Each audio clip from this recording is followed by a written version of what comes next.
चलिए, क्वेश्चन बहुत इंटरेस्टिंग है, बहुत अच्छा इसके अंदर आपको नॉलेज मिलेगा।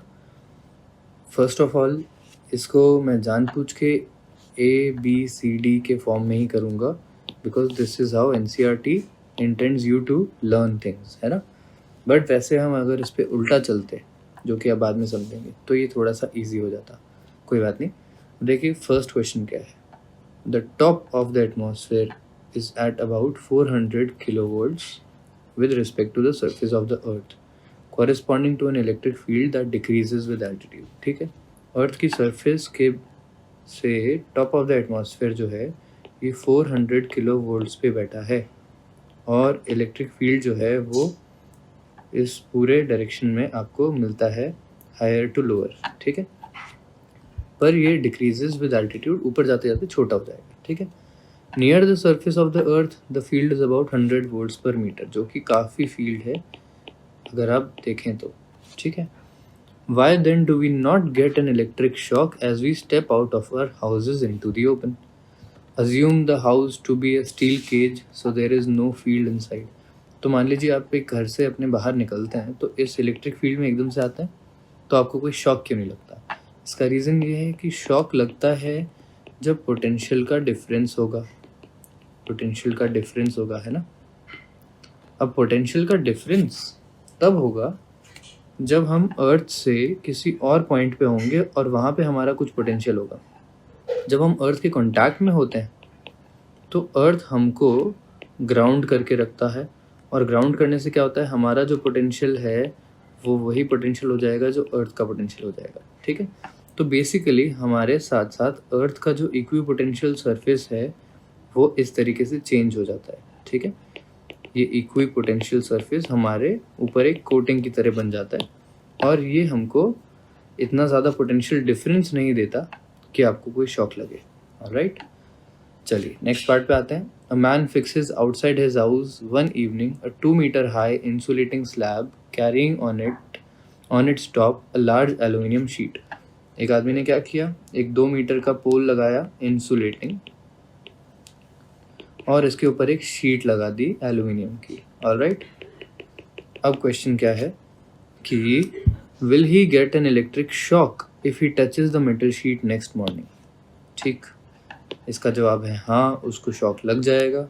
और इसका जो रीज़न है उस रीज़न का सॉल्यूशन भी इसी इलेक्ट्रिक फील्ड में है जो अभी हमने देखा।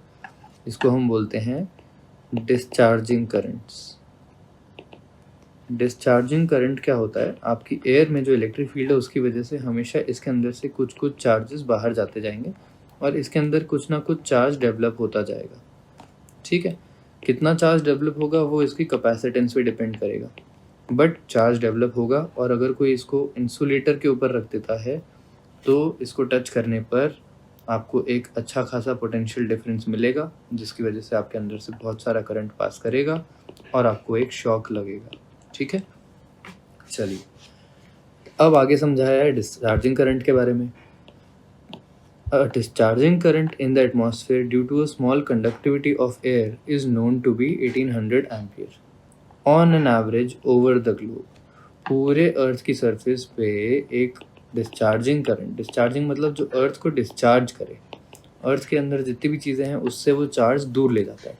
ठीक है, एक तरीके से डिस्चार्ज करता है अर्थ को, क्योंकि अर्थ खुद चार्ज्ड एंटिटी है। ठीक है, इनफैक्ट वो भी आपको अगले पार्ट में बताया गया है, अभी इस पे आगे चर्चा करते हैं। तो देखिए ओवरऑल 1800 एम्पियर का करंट पूरे ग्लोब पे चल रहा है। ठीक है, जो अर्थ को डिस्चार्ज कर रहा है। Why then does the atmosphere not discharge itself completely? पूरी तरह डिस्चार्ज क्यों नहीं हो जाता?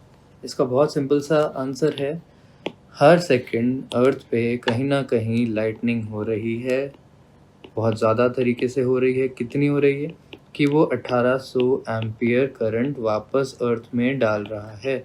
इसको आप इस तरीके से भी देख सकते हैं, 1800 कूलाम्स पर सेकेंड अर्थ को दिए जा रहे हैं लाइटनिंग्स के थ्रू, और अर्थ का ये जो डिस्चार्जिंग है और ये जो चार्जिंग है ये दोनों इक्विलिब्रियम पे आ जाते हैं और अर्थ का चार्ज जो है वो कांस्टेंट रहता है।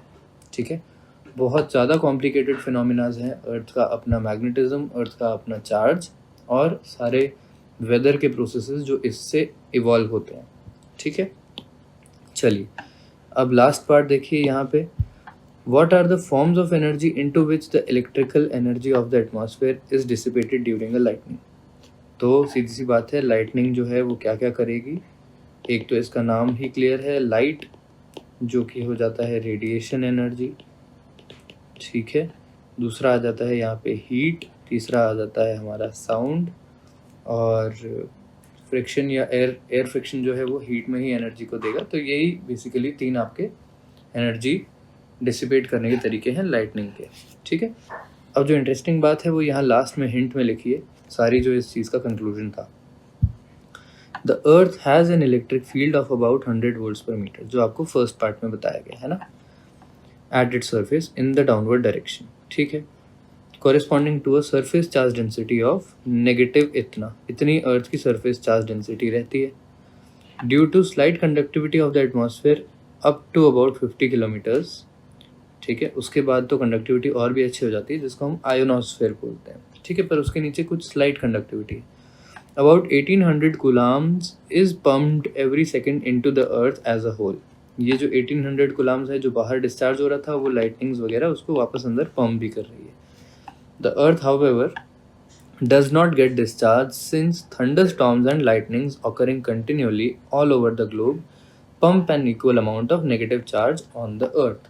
तो lightnings अर्थ को चार्ज करती हैं एंड अर्थ खुद को डिस्चार्ज करने की कोशिश करती है इन डिस्चार्जिंग करंट से, बट ओवरऑल इन दोनों चीज़ों का यहाँ पे इक्विलिब्रियम मेंटेन रहता है, ठीक है। चलिए, बहुत डीप है ये चीज़, आप इसमें और पढ़ना चाहें तो आप ज़रूर पढ़िए, ठीक है।